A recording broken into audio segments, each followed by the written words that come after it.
really simple stuff. You guys know this. This is Right, but you're going to do it in your own Dorothy way, so I'm excited. All right, hi guys. It gave me the impetus to get here. Oh, good. Just to see Yay. this. All right, so Venus, you guys know me. And then, and that's my stuff. Venus, the lady of love or the warrior goddess. Which one do you embody, right? This is really not astrologer stuff. This is really intended just for audiences or people who don't know anything about astrology. So, and then they get to find out, it's like, I have a Venus? What's that mean, right? How much do you know about astrology? Little? Okay. So we all have a Venus. And so we're gonna look at which one is yours, maybe, if we get to that. So the warrior goddess like Athena, are you that one? Or are you the other one that's a little more sensual? It's not that we can't be both. That's you. I am Venus and Leo. It's not that we can't be both, because we can be both. So what I want to talk about today, which I won't get to all of this today because we don't have a full amount of time for all of this presentation, but instead of looking at the pentagram pattern, we won't do that, but we will talk about the morning star and the evening star and what that means for all of us. And I will go over some of the zodiac signs and what that means for us too. And then lots of times we like to do setting of intentions. So which one are you? If you have a feeling, you guys know, since you are astrologers, which one you have, right? Do you remember? Know it, but You don't know yours? she's evening. Oh, I'm an evening star. Yeah, right. So- The The impetus for this was, the reason it got started is every 18 months when Venus goes retrograde, the planets look like they're retrograding just from our perspective. She connects with the sun. She connects with the sun every 8 to 9 months already, but only as a retrograde planet once every 18 months. And that connection creates the 5-pointed pentagram around the planet. So it's a really cool thing for people who are pagan or Wiccan that really love that air, earth, fire, water, spirit pattern. And so Venus and the sun has a lot to do with it. This is what it looked like. This was the one in 2012. That's actually Venus crossing the sun in 2012. So I remember that. That was pretty cool. And but when she's connected, you really can't see it. That takes special telescopes. And here's what it looks like. These are the older dates. I haven't created one with the newer dates, but I pulled these off the internet. But these are the older dates, and so when they connect, just the science. So on March 25th is when we started a new patterns, when Venus was retrograde, conjunct the sun. It was the day she went retrograde. She was right behind the sun. And when Venus and the sun go together, it's a Persephone type feeling. That's what this is. My friend Jane Starr, Wales, that's her artwork. Give her the credit there.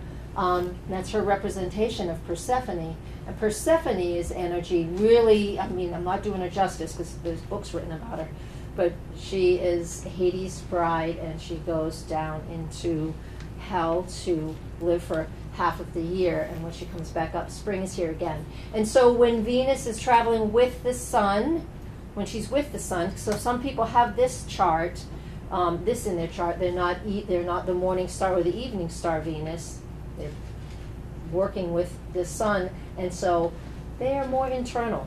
So there's more than just two. I only gave you two options: the morning, and you a warrior goddess, morning star, or the more sensual goddess, the evening star.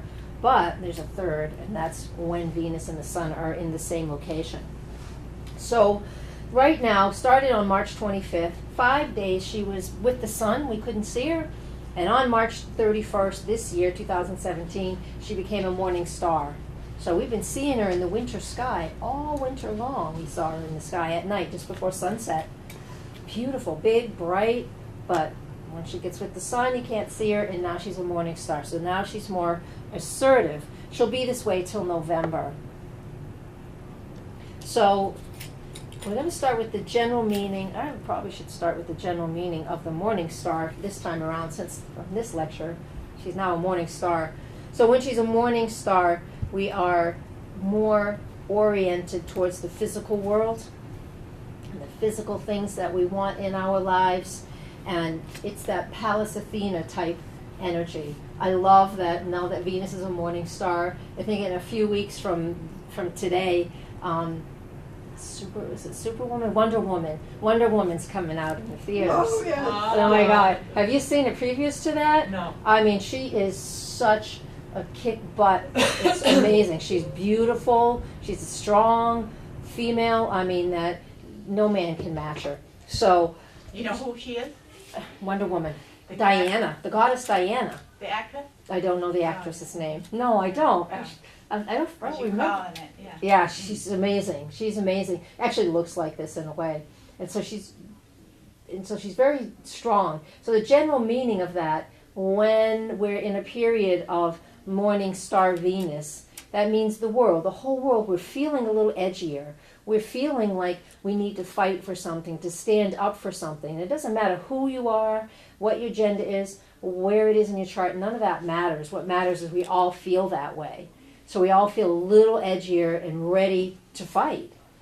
So this is a period, and ever since then, I mean, when I gave this talk a month ago, we didn't have explosions in other countries. I mean, we're creating acts of war, and that's what this energy brings out in people. It brings out that aggressiveness. Now, it doesn't have to be that extreme. Personally, we might need to just stand up for what what we want to stand up for. But in the world, with some of the harsher energies out there, they're going to do it this way. The Mayans never went to war without this morning star. Remember Ariel Gutman talking about that. The Mayans never went to war unless Venus was a morning star. It's just sort of aggressive. Now, the personal meaning of it, because that's the kind of the general meaning, so there's general stuff, so we're really getting strong, but the personal meaning, again, is that in my own life, I want to find a way to step into the things that are important for me. What's important for me, and how can I step into the things that I want to step into. All right?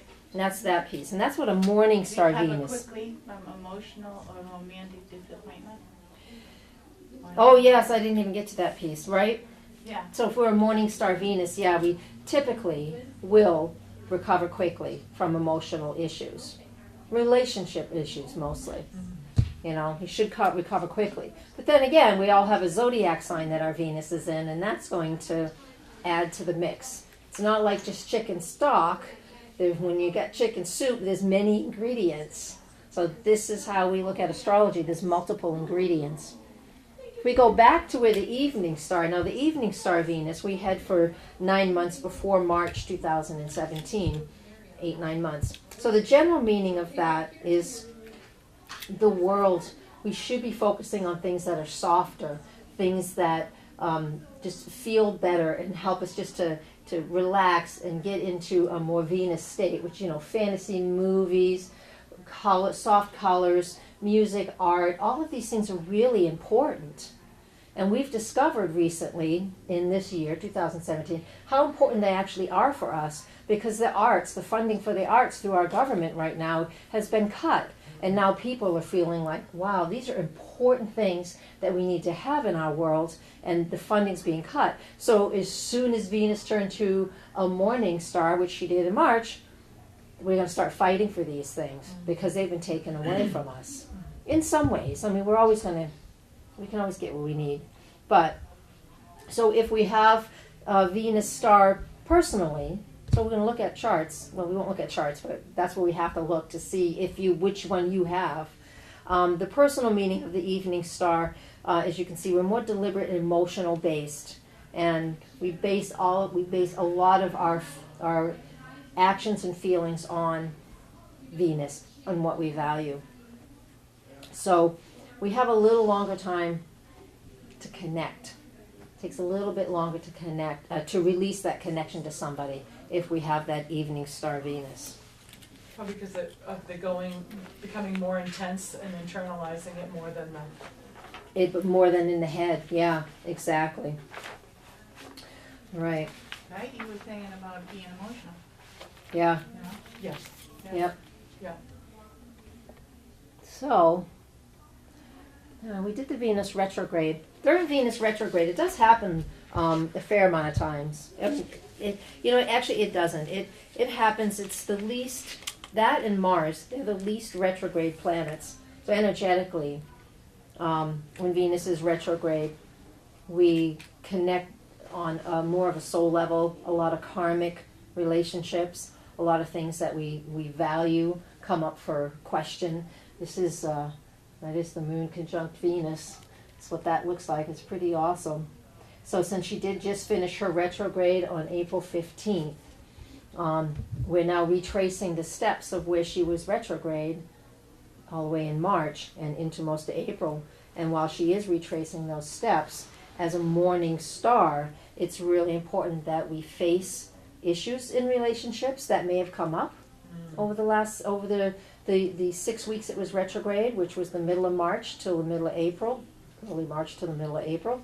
And while facing those and facing yourself and how responsible you are actually for the things that are going wrong or right. Yes? What does it mean to be retrograde? The retrogrades, the planets look like they're moving backward from our perspective here on the Earth. It's all about the math and the shape of the solar system, because the solar system's not perfectly round. We're kind of oblong. Yeah, right. So we get close to the sun, and the gravity of the sun takes us, and then it throws us out further, and then we go out, and then when we come back, it's closer, right? And and all the planets do that. And the retrograde of a planet is like when we're on the highway, right? And there's somebody in the right lane going the speed limit, 55 or whatever, and you don't want to do that. You want to go faster, so you move over to the next lane and you go faster than them. If somebody was observing from out here, it would look like that car is going backwards. It's an optical illusion. Okay. But through the ancients, and when they started recognizing that that planet was going backward, they gave it some negative connotations.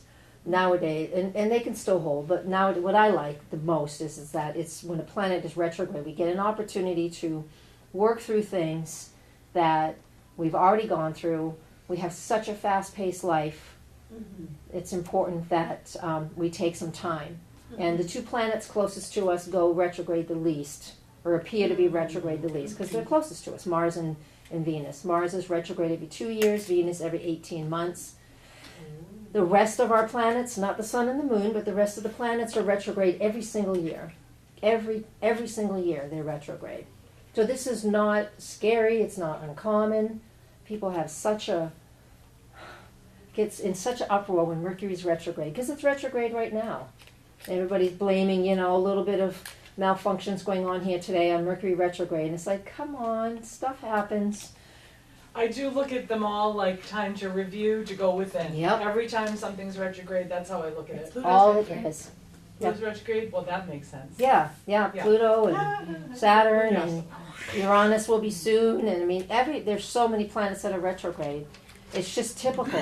It's not uncommon, and people act like it's uncommon, and they start creating panic. All right, Venus through the signs. We'll go through this kind of quickly. We are a little short on time today. Let me get my notes, or I can just stare down here. So we can look up there. I don't even need that. Venus and Aries. So when we're born, we all know our sun sign. We all have a sun sign. We all know what that is.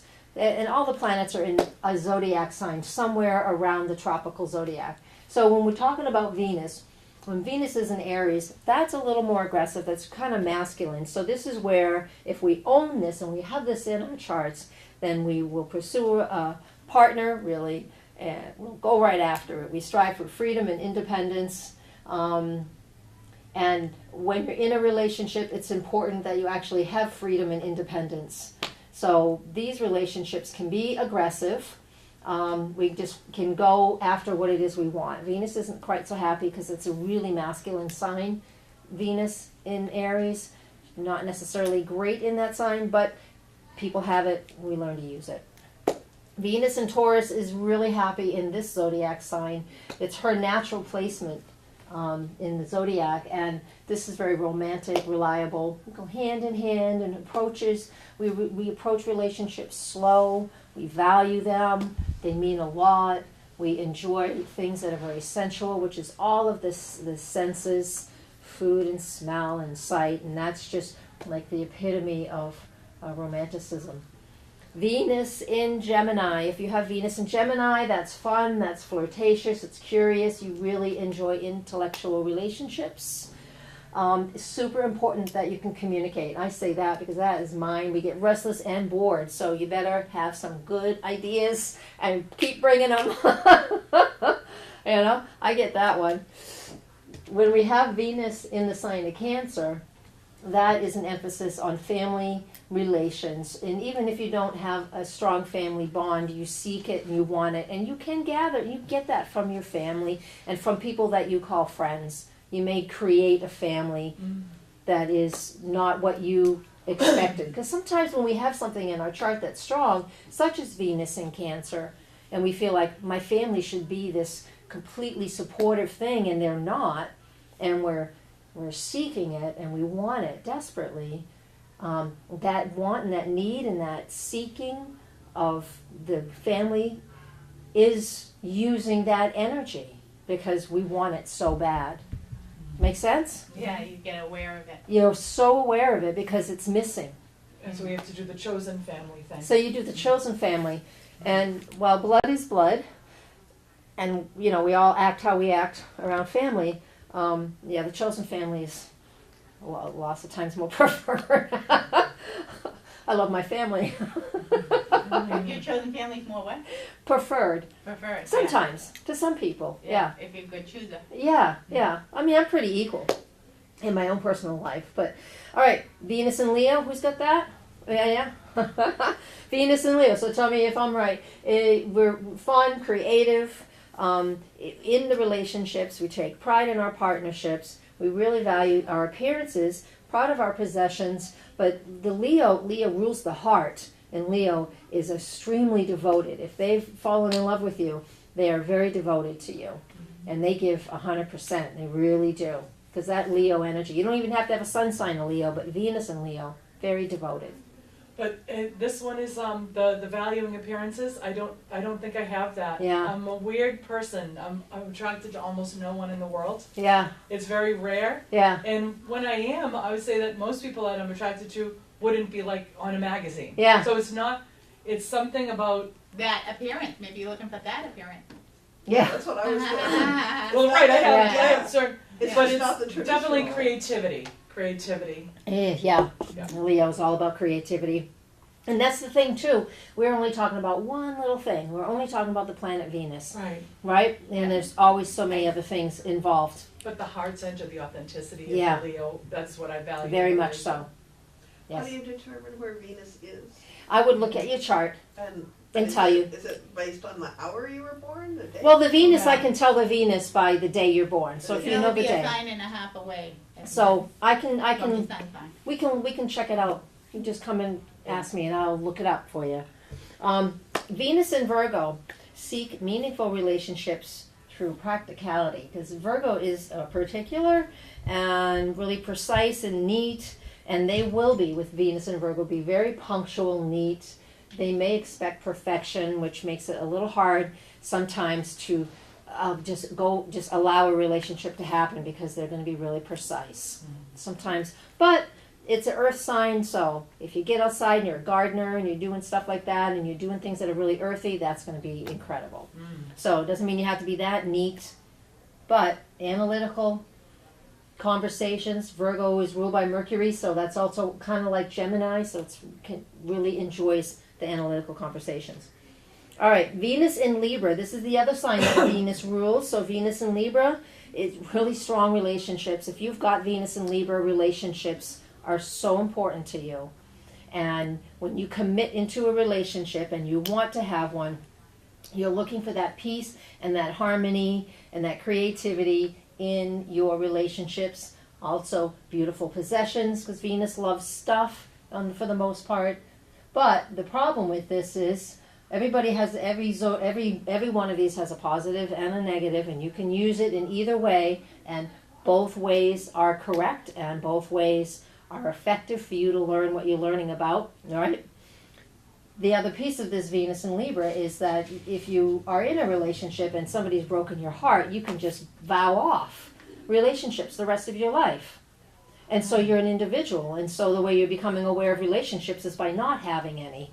because they're not worth your time. Because people can get that way. You can get upset. You can get bitter if something Because has of a high happened. standard or whatever. Having too high a standard, or just saying I don't want my heart broken anymore. I know a person who is a Libra and has Venus in Libra, and she is just swore off all relationships, and she hasn't had one in years. She's only in her late 40s. The secret Scorpio or something like that. They said something about Libra being the Yes, connected to it's the Scorpio. smiling And Scorpio. have- if you Yeah. have some, Yeah. Yeah, yeah, because what I think I've noticed with Venus and Libra is, people, it's the relationship, yeah, not as much as the person. So if somebody else came along to take the place, oh, well, yeah, I got somebody, it's fine. yeah. It's just being in the relationship Yeah. more. Always more want to important. be in a relationship. Exactly. All right, we're a little out of time already, so I'm going to finish these. Venus in Scorpio is always looking for that soulmate, because Scorpio is so intense, very intense. If they commit to a relationship, they're in all the way for their whole life. They're not out. They will not get out of it. Even if they are out of it, they are going to think about you, or you're going to think about them. You're just not going to let that go. Scorpio won't let anything go. They just won't. There's a lot of sexual intensity for people who have Venus and Scorpio. It's very important. Sexual control, sexual connection, or even withholding sex to manipulate a partner. Things like that with Venus and Scorpio. I know, there's always so much we can talk about. Who's next? Come on, oopsies. All right, the last four, Venus and Sag, is adventurous and fun.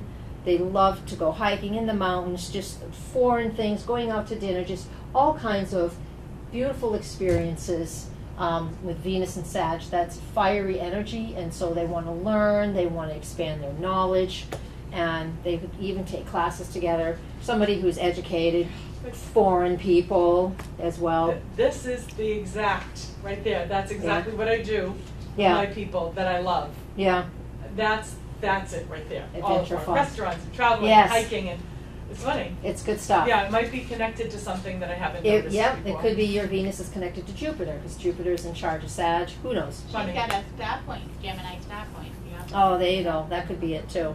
So Venus in Capricorn is people who really do have relationships later in life, or they meet their soulmate or their partner like in high school, and they're married their whole lives.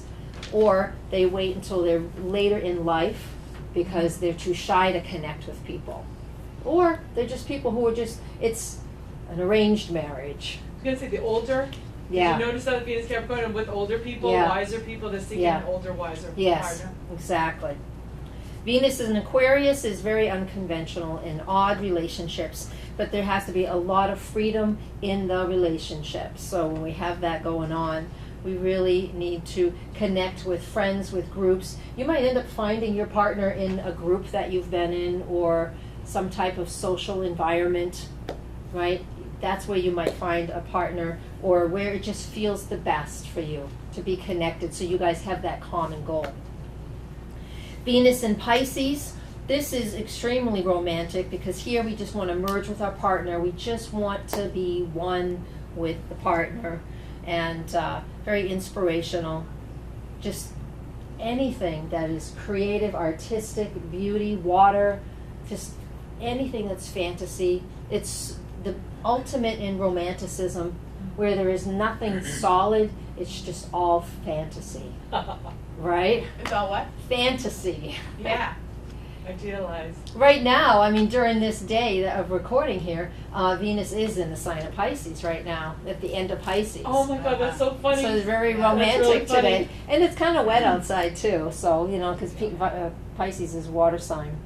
So, set some Venus intentions if you feel like it. So some questions when we really want to embody Venus, but there's a lot more deeper ways to do this.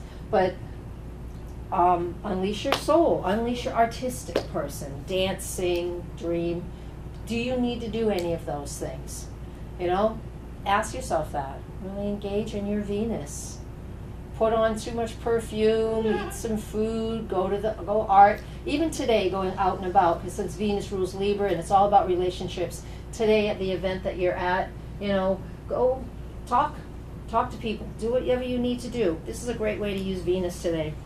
Stand up for your values and your beliefs and the way you never have before. This is an opportunity right now while Venus is a morning star, especially, for us to step up. So go out in the early morning hours. I'm not like that. Yeah, I'm not a morning person. I will see Venus when she's a night again. But I was born as a morning star. And so assertive, aggressive, and that's the energy that we're in right now and globally. So we have our opportunities to step up where we need to step up. And it doesn't have to be overly aggressive. Just be assertive. Go for what you want. All right, ladies. Thank you. Thank you, Blessings. Dorothy. I know that was quick. They didn't, it gave me a half hour to do something I did like ages ago. I took like an hour to do this before. I think I just did that in like. You did great. Thank you.